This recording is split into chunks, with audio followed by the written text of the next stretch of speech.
அத்தியாயம் 2. மருது சகோதரர்கள். தமிழகத்தில் உள்ள சமூக கல்வி நிலைகளில் பிற்பட்ட வகுப்பினர்களில் அகம்படிய குலத்தினரும் ஆவர். இந்த சமூகத்தினர் தமிழகத்தில் பரவலாக இருப்பதாகவும் வேளாண்மை தொழிலில் ஈடுபட்டவர்கள் எனவும் அரசு ஆவணங்களில் குறிப்பிடப்பட்டுள்ளது. மதுரை சீமை மக்கள் கணக்கெடுப்பு அறிக்கையில் வேளாள பெருமக்களையொத்த வாழ்க்கை நிலையில் உள்ள இவர்கள் கோவை, செங்கை, சேலம், வட ஆற்காடு மாவட்டங்களில் மற்ற பகுதிகளை விட குறைவாக இருப்பதாகவும், மதுரை மாவட்டத்தில் இன்றைய ராமநாதபுரம், பசும்பொன் மாவட்டங்களில் மறவர் சமூக ஜமீன்தார்களின் பணியாளர்களாக இருப்பதாக குறிப்பிடப்பட்டுள்ளது. ஆனால் இவர்கள் வாழ்க்கை நிலை, சமுதாய உறவுகள், மரபுகளை பின்பற்றுதல் ஆகியவைகளில் கள்ளர், மறவர் ஆகிய குலத்தவரை ஒத்து இருக்கின்றனர் என்றும், வசதி படைத்த இந்த சமூகத்தினர் பிறப்பு, மணவினை, இறப்பு ஆகிய சடங்குகளில் வெள்ளாளரையும், வசதி குறைவானவர்கள் மறவர்களையும் முன்னவர்களாக கொண்டுள்ளனர். பெரும்பாலான மக்கள் கணக்கு அறிக்கைகளில் இந்த மக்கள் கள்ளர், மறவர் குலத்தின் மற்றொரு பிரிவினராகவே குறிப்பிடப்பட்டுள்ளனர். சில பகுதிகளில் இவர்கள் தாங்கள் செம்பி நாட்டு மறவர் வழியினர் என்று கூறிக்கொள்வதாக பதிவு செய்யப்பட்டுள்ளது. தஞ்சை மாவட்டத்தில் இவர்கள் தெற்கத்தியார் என வழங்கப்படுகின்றனர். காரணம், தெற்கே மதுரை, ராமநாதபுரம் மாவட்டங்களில் இருந்து குடியேறியவர்கள் என்ற பொருளில் இதனை போன்றே நெல்லை மாவட்டத்தில் இவர்கள் கோட்டை பிள்ளைமார் என்று அழைக்கப்படுகின்றனர். கள்ளர், மறவர், கணத்தோர், அகம்படியார் மெல்ல மெல்ல வந்து வெள்ளாளர் ஆனரே என்ற வழக்கும் இதனை உறுதி செய்கின்றது. ராமநாதபுரம், சிவகங்கை சீமை மன்னர்களது சேவையில் இருந்து வந்த காரணங்களினால் ராமநாதபுரம் மாவட்டத்தில் இவர்கள் சேர்வைக்காரர் எனவும் குறிப்பிடப்படுகின்றனர். ஆனால் சோழர் காலத்தில் இந்த சமூகத்தினர் அகமுடையார் என்றும், அகம்படியார் என்றும், அகம்படி முதலி என்றும் வழங்கப்பட்டனர் என்பதை கல்வெட்டு செய்திகள் கூறுகின்றன. இந்த சமூகத்தை சேர்ந்த முக்கைப்பழனி சேர்வைக்காரரது வீர மக்கள் தான் மருது சகோதரர்கள். சிவகங்கை சீமை அரசியலில் சூனியம் ஏற்பட்டு குழப்பமும் கொடுங்கோன்மையும் நிலவிய பொழுது மக்கள் தலைவர்களாக மாறி துணிச்சலுடனும் தீரத்துடனும் போராடி சீமையின் மானத்தை காத்தவர்கள் அவர்கள். இருவரும் பேராற்றலும் போர்த்திறனும் மிகுந்தவர்களாக விளங்கினர். ராமநாதபுரம் சீமையின் தென்மேற்கே உள்ள முக்குளம் என்ற சிற்றூரில் பிறந்த இந்த சகோதரர்களும் அவரது தந்தையார் முக்கைப்பழனி சேர்வைக்காரரும் ராமநாதபுரத்தில் குடியேறினர். பழனி சேர்வைக்காரர் ராமநாதபுரம் மன்னரது அரசு பணியில் இருந்த காரணத்தினால் தம் மக்களும் போர் மறவர்களைப் போன்று படைப்பயிற்சி பெற ஏற்பாடு செய்தார். காரணம், ராமநாதபுரம் மன்னரது பிரதானியாக சிறந்து விளங்கிய வைரவன் சேர்வைக்காரர் வெள்ளையன் சேர்வைக்காரரை போன்று தம் மக்களும் அறிவும் ஆற்றலும் மிக்கவர்களாக அவையத்து முந்தியிருக்க வேண்டும் என ஆசைப்பட்டார். தமிழகத்தில் உள்ள அகம்படியார் சமூகத்தில் வெள்ளையன் சேர்வைக்காரர் போன்ற சிறந்த ராஜதந்திரியும் தளக்கர்த்தரும் இதுவரை தோன்றவே இல்லை. கிபி 1746 62 வரை சேதுபதி மன்னரது பிரதானியாக இருந்தவர். திருநெல்வேலி பாளையக்காரர்கள் அனைவரும் மறவர்களும் நாயக்கர்களும் பயந்து நடுங்கும் வகையில் வெள்ளையன் சேர்வைக்காரர் போர்த்திறன் பெற்றிருந்தார். கிபி 1752 மைசூர் அரசரது எடுபிடியாக மதுரை கோட்டையை பிடிக்க வந்த வெள்ளை தளபதி கோப்புடன் வாள் போரிட்டு அவரை வீழ்த்தி வெற்றி வாகை சூடியதுடன் மதுரை அரியணைக்கு உரிய வாரிசும் மறைந்த மதுரை நாயக்க மன்னர் மரபினருமான விஜயகுமார பங்காரு திருமலை நாயக்கருக்கு சேதுபதி மன்னர் விருப்பப்படி மதுரை மன்னராக முடிசூட்டி வைத்து மகிழ்ந்தவர். அவரது மாமனார் வைரவன் சேர்வைக்காரர் மறவர் சீமையின் சிறந்த தளபதியாக விளங்கியதுடன் வாதாபி போருக்கு பின்னர் தம்மை ஆன்மீக வாழ்வில் ஈடுபடுத்தி கொண்ட பல்லவ மன்னரது படை தளபதி பரஞ்சோதியை போன்ற அறவாழ்வை மேற்கொண்டவர். கோவில் திருப்பணி பல செய்தவர். இந்த இரு பெரும் தலைவர்களைப் போன்று தமது மக்களும் சிறந்த குடிமக்களாக வளர்ந்து வாழ வேண்டும் என முக்கைப்பழனி சேர்வைக்காரர் விரும்பியது இயல்பானதுதான். மருது சகோதரர்களும் துரோணருக்கு வாய்த்த அர்ஜுனன் ஏகலைவன் போன்று வாள் வீசி போரிடுவதிலும் வளரி தண்டை எரிந்து விரும்பிய இலக்கை தாக்குவதிலும் அவர்களுக்கு ஒப்பாரும் உலகில் இல்லை என்னும் அளவிற்கு சிறந்த வீரர்களாக வளர்ந்தனர். பல ஆண்டுகளுக்கு பின்னர் இவர்களுடன் நெருக்கமாக பழகி மகிழும் வாய்ப்பை பெற்ற வெள்ளை தளபதி வெல்ஷ் அவர்களது வீர வாழ்வை தமது நாட்குறிப்புகளில் இவ்விதம் சித்தரித்து வரைந்துள்ளார். மருது சேர்வைக்காரர்கள் என்று அடிக்கடி குறிப்பிடப்படுபவர்களில் மூத்தவர் வெள்ளை மருது. இவருக்கு நிர்வாகத்தை பற்றி எவ்வித சிந்தனையும் கிடையாது. வேட்டை பிரியர். தமது பெரும்பாலான பொழுதை வேட்டையாடுவதிலும் துப்பாக்கி சுடுவதிலும் கழித்து வருகிறார். காடுகளில் உள்ள வேங்கை, சிறுத்தை போன்ற மிருகங்களுடன் போராடுவதில் அவருக்கு பெரு விருப்பு இருந்தது. அசாதாரண மனிதனாக விளங்கிய அவர் தமது கை விரல்களுக்கு இடையில் ஆற்காட்டு நவாபின் வெள்ளி ரூபாய் நாணயத்தை வைத்து வளைத்து ஒடித்து விடுவார். தஞ்சை, திருச்சி, மதுரைகளில் தங்கியிருந்த பரங்கியருடன் தொடர்பு கொண்டு அவர்களை போய் பார்த்து பழகி வந்தார். அவர்களும் இவரிடம் பெருமதிப்பு வைத்திருந்தனர். அவர்களில் யாராவது காட்டில் வேட்டையாடுவதற்கு விரும்பினால் உடனே அவர்கள் வெள்ளை மருதுவிற்குத்தான் தகவல் அனுப்புவார்கள். அவரும் அதற்கான ஆயத்தங்களை செய்து காட்டிற்கு அழைத்து செல்வார். அவர்களுக்கு தகுந்த தற்காப்பும் அளிப்பார். அவரை சுற்றி பல ஈட்டிக்காரர்கள் இருந்தாலும் புலி, சிறுத்தை போன்ற கொடிய மிருகம் வந்தால் அதனை முதலில் சந்தித்து பொருதி வீழ்த்துவது அவர்தான். அந்த பரந்த வளமான சீமையின் அரசராக இருந்தவர் சின்ன மருது. பெரும்பாலும் அவர் சிறு வயலில் வசித்து வந்தார். அவர் கருப்பாக இருந்தாலும் அவரது எண்ணத்தில், இதயத்தில் மாசு இல்லாதவராக இருந்தார். அழகாகவும் அன்புடனும் பழகும் பண்பாளராகவும் இருந்தார். அவரது தலையசைவை கட்டளையாக கொள்ளும் அந்த சீமை மக்கள் அவரை எளிதில் கண்டு பேசி தங்களது தேவைகளை தெரிவிக்கக்கூடிய வகையில் காவல் இல்லாத மாளிகை ஒன்றில் வாழ்ந்திருந்தார். நான் கிபி 1795 பிப்ரவரி மாதத்தில் ஒரு நாள் அவரை போய் சந்திக்க சென்ற பொழுது அங்கு வந்திருந்த மக்கள் அவருக்கு வாழ்த்துக்கள் கூறி மகிழ்ச்சியுற்றதை நோட்டமிட்டேன். அதன் பின்னர் நானும் அவரும் நண்பர்களானோம். நான் மதுரையில் இருக்கும் வரை அவர் எனக்கு அன்பளிப்புகளாக உயர்ந்த ரக அரிசி, பழங்கள் ஆகியவைகளை அனுப்புவதற்கு தவறுவதில்லை. குறிப்பாக தடித்த தோலும் மிகவும் இனிப்பும் உள்ள பெரிய ஆரஞ்சு பழங்களை அனுப்பி வைப்பார். அந்த ரக பழங்களை இந்தியாவில் வேறு எந்த பகுதியிலும் நான் பார்த்ததே இல்லை. ஈட்டி எறிவதற்கும் வாழ்போர் செய்யவும் குறிப்பிட்ட தொலைவில் வளரி தண்டு வீசி தாக்குவதையும் எனக்கு கற்றுக் கொடுத்தவரே அவர்தான் என கர்னல் வெல்ஷின் குறிப்புகள் கூறுகின்றன. இந்த புது பண்புகளை தவிர பெரிய மருது என்ற வெள்ளை மருதுவை விட சின்ன மருதுவிடம் சில சிறப்பான பண்புகளும் இருந்தன.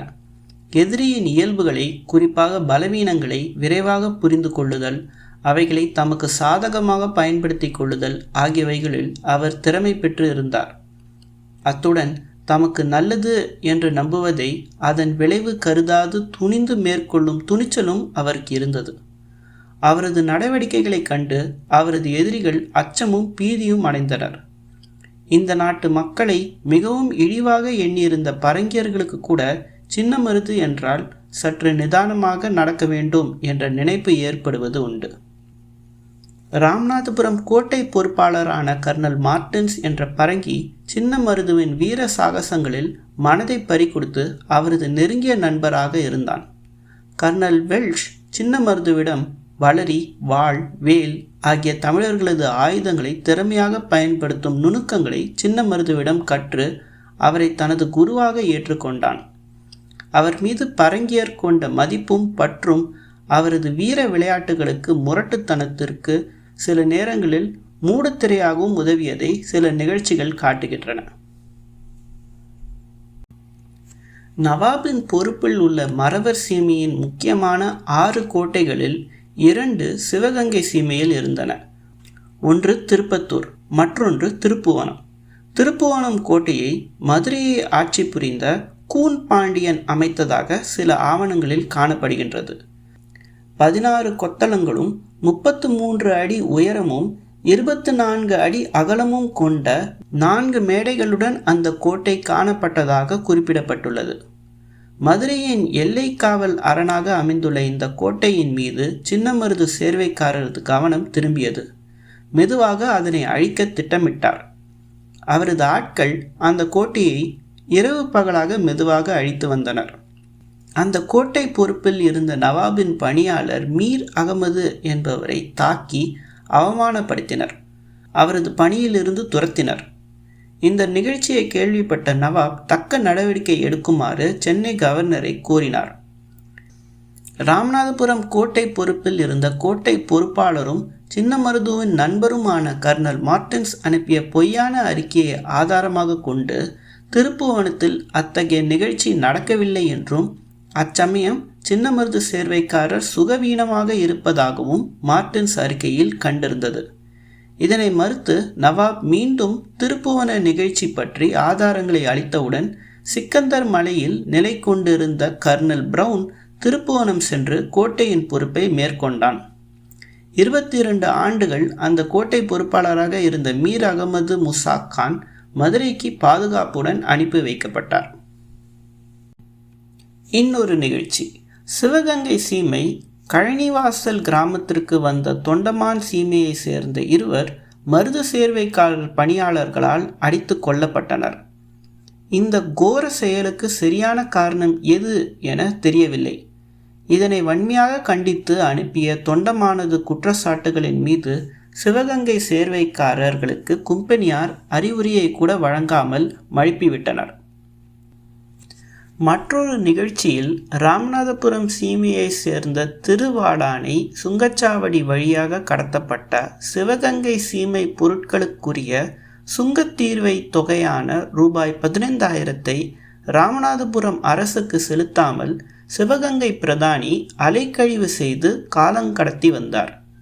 இதனால் ஆத்திரமடைந்த ராமநாதபுரம் மன்னர் விஜய ரகுநாத முத்துராமலிங்க சேதுபதி கும்பெனி கலெக்டரது கவனத்திற்கு இந்த விஷயத்தை கொண்டு சென்று பரிகாரம் கோரிய போது தமது இயலா தன்மையை தெரிவித்ததுடன் மேலிடத்திற்கு முறையீடு செய்யுமாறு மன்னருக்கு கலெக்டர் அறிவுறுத்தினார். அந்த முறையீட்டின் மீது கும்பெனியார் எவ்வித நடவடிக்கையும் எடுக்கவில்லை. பொறுமை இழந்த சேதுபதி மன்னர் தமது நாட்டின் வழியே சிவகங்கை சீமைக்கு செல்லும் வாணிப போக்குவரத்து வழியை மாற்றி முழுவதுமாக தமது சீமை வழியே வாணிப சாத்துக்கள் செல்லுமாறு நிர்பந்தித்த பொழுது வாணிப சாத்து வருமானத்தை இழந்த சிவகங்கை பிரதானிகள் ராமநாதபுரம் சீமைக்கு வருகிற ஆற்றுக்கால்களை அடைத்து ஆற்று நீர் கிடைக்காமல் செய்ய முயன்றனர். இன்னும் இதனை போன்று பல எல்லை சிக்கல்கள் எழுந்தமைக்கும் ராமநாதபுரம் சேதுபதி மன்னர்தான் காரணம் என சின்னமருதுவுடன் சேர்ந்து கும்பெனியாரும் ஏன் நவாபுமே ஓலமிட்டனர்.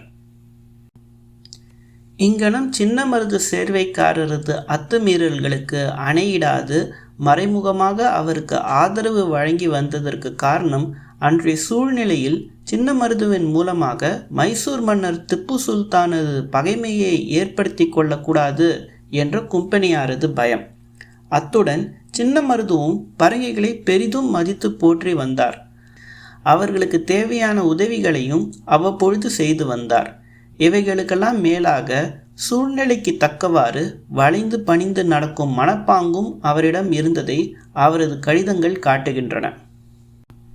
கிபி 1794 மறவர் சீமையில் ஏற்பட்ட வறட்சி நிலையை பயன்படுத்தி தஞ்சை தரணியில் இருந்து ஏராளமான தானியங்களை அங்கு இறக்குமதி செய்து அபரீதமாக கொள்ளை லாபம் அளிக்க பரங்கிகள் துடித்தனர். அந்த கொள்ளைக்கு உதவ அவர்கள் மறவர் சீமையில் கொண்டு வந்து விற்கும் தானியங்களுக்கு சுங்கவரி விதிப்பில் இருந்து விலக்கு அளிக்க வேண்டும் என கோரினர். சுயநலம் மிகுந்த பரங்கிகளின் இந்த கோரிக்கையை ஏற்றுக்கொள்ள ராமநாதபுரம் சேதுபதி மன்னர் முற்றும் மறுத்துவிட்டார். ஆனால் சிவகங்கை பிரதானிகள் தயக்கம் எதுவும் இல்லாமல் சிவகங்கை சீமையில் பரங்கிகளுக்கு உடனடியாக இந்த சலுகையை வழங்கினர். தொடர்ந்து ராமநாதபுரம் மன்னருக்கும் சிவகங்கை பிரதானிகளுக்கும் எழுந்துள்ள பிரச்சனைகளையும் புகார்களையும் விசாரிக்க இரு தரப்பினரையும் கும்பெனி கலெக்டர் பவுனி என்பவர் முத்துராமலிங்க பட்டணத்தில் ஆஜராகுமாறு சம்மன் கட்டளை அனுப்பினர். அதனை ஏற்று கலெக்டரை சந்திப்பது ராமநாதபுரம் சீமை மன்னரது மரபுகளுக்கு பொருத்தமானது அல்ல என கருதி சம்மனை ராமநாதபுரம் மன்னர் உதாசீனம் செய்த பொழுது மருது சேர்வைக்காரர்கள் அதனை பெற்றுக்கொண்டதுடன் கலெக்டர் கட்டளைப்படி அவரை சென்று பேட்டி கண்டனர். இத்தகைய எதிர்ப்பு நடவடிக்கைகளினால் பரங்கியரது பகைமையை வளர்த்து கொண்ட ராமநாதபுரம் மன்னரது ராமநாதபுரம் கோட்டையை எதிர்பாராத நிலையில் கும்பெனி படைகள் திடீரென சூழ்ந்தது. 8/2/1795 காலையில் ராமநாதபுரம் மன்னரை கைது செய்து திருச்சிக்கோட்டையில் சிறையில் இட்டனர். மன்னரை சிறையில் இட்டதற்கும் மறவர் சீமையை தங்கள் நிர்வாகத்தில் வைத்து கொண்டதையும் எதிர்த்து கிபி 1797 மே மாத கடைசியில் முதுகுளத்தோர் பகுதி மக்கள் ஆயுதம் ஏந்தி கிளர்ச்சி செய்தனர். அப்பொழுது கும்பெனியாரது ஆயுத படைகளினால் அவர்களை சமாளிக்க முடியாத நிலை தோன்றியது. ஏறத்தாழ 2 மாதம் நீடித்த அந்த கிளர்ச்சியில் குறிப்பாக அபிராமம் அருகே கும்பெனி படைக்கும் கிளர்ச்சிக்காரர்களுக்கும் இடையே நிகழ்ந்த இறுதி போரில் நூற்றுக்கணக்கான மறவர்கள் நாட்டுப்பற்றும் ராஜ விசுவாசமும் மிகுந்தவர்களாக போராடி மடிவதற்கு எட்டயாபுரம் வீரர்களை விட சின்னமருது சேர்வைக்காரரது சிவகங்கை படைத்தான் காரணமாக இருந்தது. இந்த இக்கட்டான நிலையை சமாளித்து மறவர் சீமையில் கும்பெனியாரது கொடி தொடர்ந்து பறப்பதற்கு துணை நின்ற சிவகங்கை சேர்வைக்காரர்களது உதவியை பாராட்டி கும்பெனியார் பரிசுகள் வழங்கினர். இதற்கென சின்னமருது சேர்வைக்காரரது மகனை கும்பெனி கவர்னர் சென்னைக்கு வரவழைத்து பேட்டி அளித்து பெருமைப்படுத்தினார். அன்றைய அரசியல் சூழ்நிலையில் சிவகங்கை பிரதானிகள் ஏனைய பாளையக்காரர்களைப் போன்று கும்பெனியாரது ஆதரவாளர்களாக விசுவாசத்துடன் நடந்து வந்ததை அவர்களது கடிதங்களில் இருந்து தெரிய வருகிறது. ராமநாதபுரம் முத்துராமலிங்க சேதுபதி மன்னரை பற்றிய முறையீடு ஒன்றில் அவர்கள் எப்பொழுதும் கும்பெனி கலெக்டரது கட்டளைகளுக்கு கீழ்ப்படிய காத்திருப்பதாகவும் கும்பெனியாருக்காகவே வாழ்ந்து வருவதாகவும் அதனால் மயிரிழையில் கூட வேறுபட்டு நடக்க மாட்டோம் என அவர்கள் உறுதி அளித்து எழுதியுள்ளனர். 4/2/1801 30/3/1801 ஆகிய நாட்களில் எழுதிய அவர்களது மடல்களிலும் இந்த விசுவாசம் தெளிவாக காணப்படுகிறது. இன்னொரு கடிதத்தில் அவர்கள் தங்களை கும்பெனியாரது குழந்தைகள் என்று கூட குறிப்பிட்டு இருக்கின்றனர்.